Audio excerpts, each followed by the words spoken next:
And I ended up going 204 days without seeing him. He was moved without my knowledge. And at one point, I thought I would never see him again. Just in case something happens to me, I want him to know that I loved him and I was thinking about him every day. Studies show that children raised in one-parent households are more likely to suffer from a range of negative effects. And yet, divorce courts routinely just relegate fathers to the status of a weekend visitor. Mark Ludwig is working to change that. I want you to welcome the founder of Americans for Equal Shared Parenting, Mark Ludwig. Mark, good to have you here. Thank you. Thank you. You know, 80% of the time when there is a divorce, which is always unfortunate, I always say the only real winners in a divorce are the lawyers. Exactly. But 80% of the time, the judge just arbitrarily gives custody to the mom, and the dad is kind of left out. Exactly, and unfortunately, most people aren't aware of the situation until it happens to them. Yeah. I wasn't.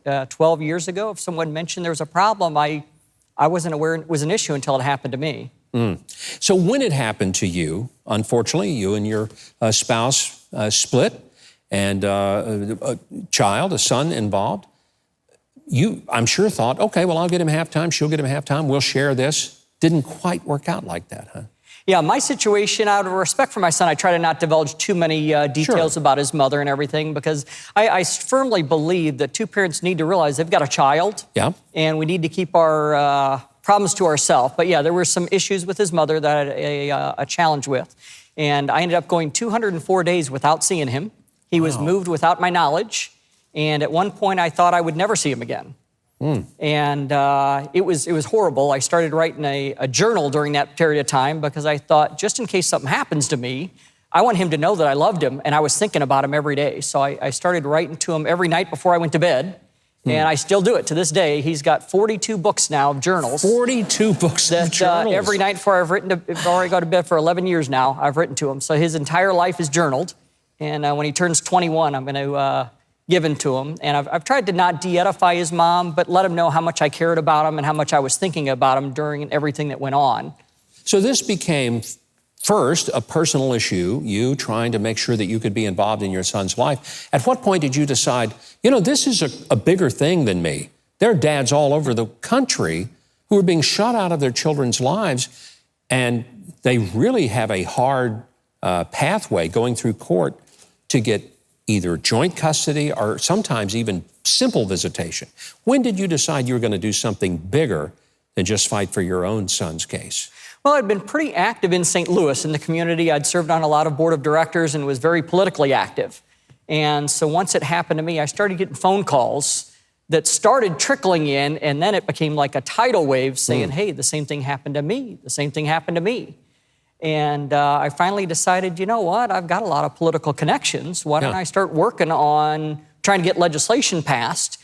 And my biggest passion, believe it or not, is not even for me to make the change, but to educate people across the country so they can make the change. What kind of legislative things have to happen in a state in order to change that pathway?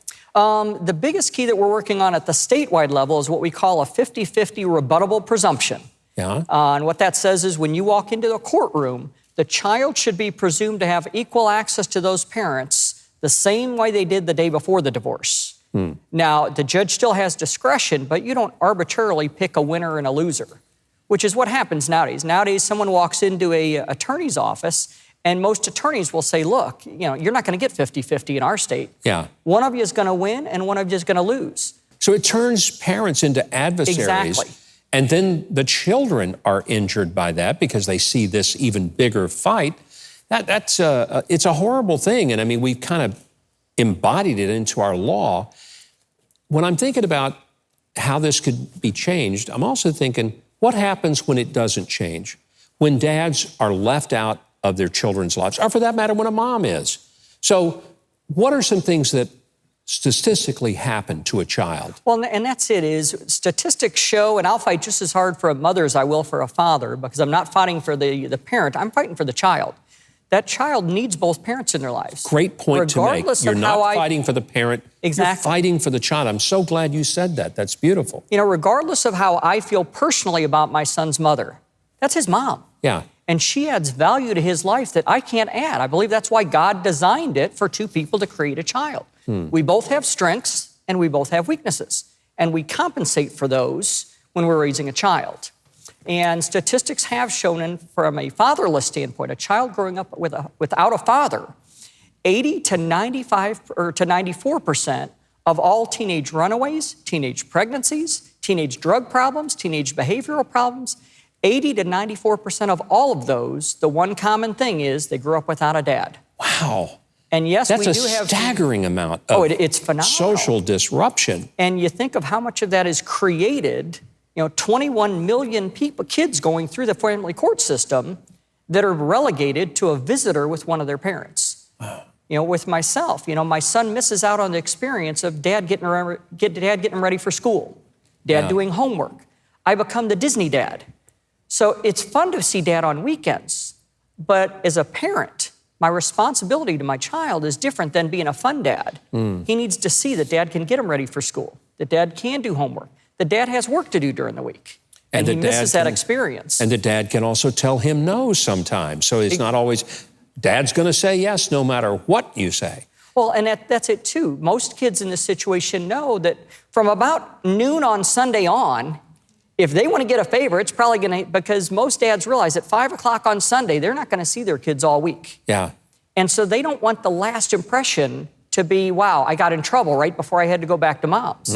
So most kids have figured out they can get away with quite a bit more on a Sunday afternoon, which isn't healthy for a child. It's so important what you're doing, and I want to tell our audience how they can learn more about the organization you've created, Americans for Equal Shared Parenting. I know there are parents out there who need to get in touch and to get involved, maybe at their state legislative level as well. You can visit the website and follow them on social media. It's on your screen. I hope you'll jot it down. I hope you'll look into it because, as Mark so eloquently said, this isn't about the parents. It's truly about the children.